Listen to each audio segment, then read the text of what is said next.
I'm Sunny Thompson, and I play Marilyn Monroe in the play Marilyn Forever Blonde at the Muriel Richards Theater at the Winnipeg Art Gallery. Today I'll be on backstage. Can't wait to meet you all. I wanna be loved by you, and nobody else. It's a great honor and pleasure to introduce to Winnipeg Sunny Thompson. Sunny, you have the starring role in Forever Blonde, the story about Marilyn Monroe. First question to ask, what is it like to play such an incredible role? Well, for an actress, it's a gift because she's so multifaceted, and she's a great comedian, so there's great comedy.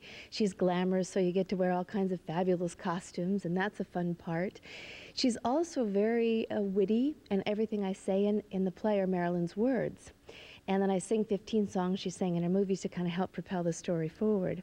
But she's also very sad, and one minute she's insecure, the next minute she's got a will of steel, and tragic in the end, you know? So it's really, you get to play so many emotions within 1 hour and 20 minutes. It's great. Oh, well, right now we're on the set here at the Muriel Richardson Auditorium, which is part of the Winnipeg Art Gallery. The play is in conjunction with the exhibition. I think that is going to give people a deeper insight into who Marilyn really is. They work very well in tandem together. This is the third time we've been in Canada with the exhibition. We just came from Calgary.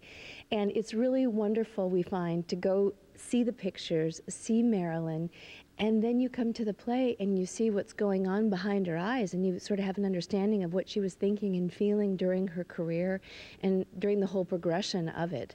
Wow. So it looks like a photo shoot. So basically, tell us a story about the play.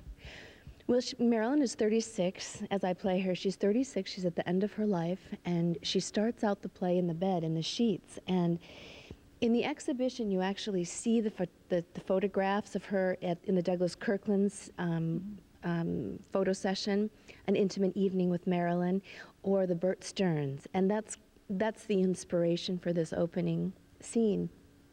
And the umbrellas are going off, and there's a photographer taking pictures of her, and she's posing, and I'm emulating those shots that you see in the exhibition. And then I turn to the audience, which is a photographer supposedly, and you say, and she says, I wonder what it would be like, to do it all over again from the beginning. And then she just recounts her life and how it was to be an orphan child. Well, a waif really, because her mother was still alive, and to have so many foster families, and she goes through that whole thing, and her loves and losses, and most importantly and most interestingly is what she went through to become famous and how she felt about it. Mm-hmm. So all that's fascinating. Why do something like this, Sunny? Well, there's a good question. I took the job on, this role on, with a lot of trepidation because of who she was. And no one's ever done what she did in her lifetime and beyond. There's not another actress that we know of that has her far-reaching fame. Possibly Madonna, but not even the same. Everybody knows who Marilyn is, no matter where you go in the world. So to take that on is a lot. And I spent 14 months in research, just took time off my career and did nothing else. But I've over 250 books I've read. I've seen every movie. I've seen every piece of film and audio and anything I could get my hands on that would get me, behind the woman in the movies. Who was she really? So any little tidbit that was helpful.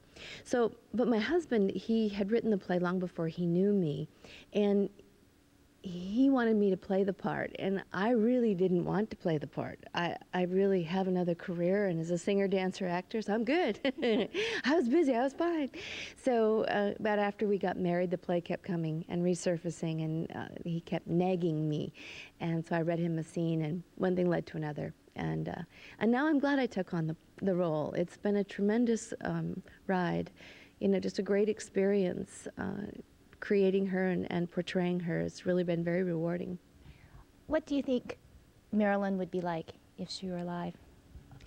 Well, the gentleman who helped me with my makeup, the makeup design for the show, his name is Jimmy James, and he was the drag queen in the 80s who played Marilyn. But he took it to art form, and he came and he helped me. It took him 8 hours to do my makeup the first time. And he has a theory about your question, and he thinks that she would have a home for orphaned girls. and she would teach them makeup and how to walk and talk. And she would take them in and give them a place to belong and a place to be beautiful. And I think that's a wonderful sentiment. Oh, I think he is very, very close to the truth. And I think you bring us closer to the truth. It is Marilyn Monroe, Forever Blonde, starring Sunny Thompson, a one-woman show. Please come out and see it. It runs right through until April 12th. And I'll get you to pick these up, Sunny, because we have tickets to give away. So for Friday and Saturday night show. So please call us right now, 480-3500, or send us an email to shawtvwinnipeg@shaw.ca.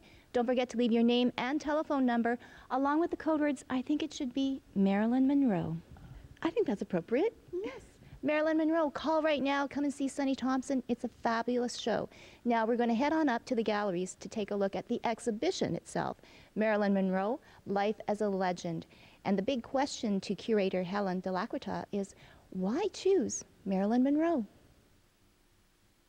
This show is all about Marilyn, but it does have some pretty large names attached to it still. So, of course, we have Andy Warhol and his Marilyn silk screens. In photography, we have Sam Shaw, Bert Stern, Richard Avedon. And it's a really interesting mix of international contemporary art, too. Artists people may not be immediately familiar with, but ones who have very strong profiles in the countries that they come from, such as Friedemann Hahn and Hans Studebaker and Sarah Schumann. So it's a way to introduce our audience, too, to perhaps some artists they're not so familiar with. I don't know if people will be surprised so much, because I think you can go into virtually most stores and see something that ties you to Marilyn.